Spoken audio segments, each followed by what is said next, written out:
Welcome back. Whether you're wrapping up 2025 or planning ahead for 2026, the co-founders of Sonder Wealth Advisors, they can help. We are joined live by Chad Langevin and Kevin Pero with some tips. Thank you guys for being here. Thanks for having us. Appreciate it. Well, this is probably not one of the fun conversations people want to have, but you're here to help us kind of break it down. So, Chad, let's start with you and really talking about this end of year checklist and specifically simplifying complexity. Yeah, so our tagline is simplifying complexity. It was originated from the meaning of Sonder. So Sonder is the recognition that everyone lives a busy and complex life. And whenever we sit down with a current client or a prospective client, it's how do we take that complex life that they have? Everybody comes to the table with different investments, different strategies, different goals, and we try to put that into a simplified plan for them that's easy for them to understand and put them on track for success.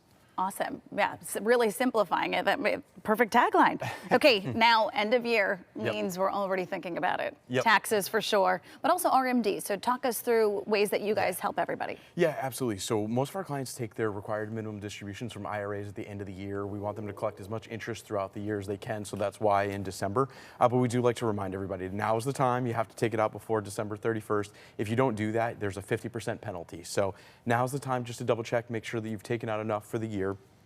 We also want to help people trim their tax bill at the end of the year too. So now's the time. If you haven't paid in enough, you still have time before December 31st to pay an extra.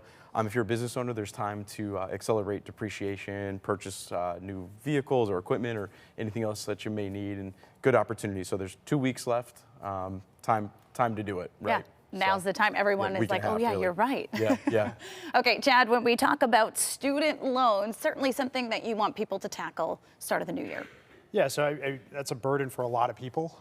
And so reviewing the terms of your loan agreements, going back on those, and then coordinating with your advisor. So working with an advisor can help you with reducing that debt over time, putting in a repayment schedule that works for your budget and still allows you to invest and save along the way.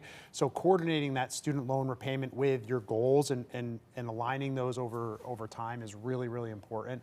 And also just seeing if there's any forbearance or any new laws that have come into play that might help you alleviate some of those student loans. So really good time of year to just review that and make sure that you're on track for whatever your goals are. I know, and so much is changing with student loans. I feel like it's a lot to keep track of. There's some litigation and stuff that's going on as well. So yeah, staying on top of that. Absolutely. Or just come to you guys and have them, you handle it. The easier option. Yeah, right. Kevin, last question. Obviously, you kind of touched on it, but really it's looking ahead, right? Planning that legacy. How can people do that in the new year? Yeah, so there's so many things that are important to different people, and I find that a lot of people think about, like, who's my beneficiary, what am I going to leave? And you have to double check that. This is a great time at the end of the year to make sure that your beneficiaries are aligned properly.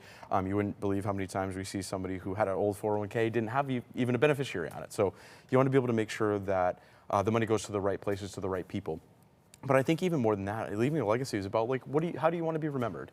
And you know, if that's giving to a charitable cause, giving something to your family, I think it's great to be able to see it while you're still alive. Yeah. So starting that now and being able to make sure that that continues in the future is fantastic. Yeah. So.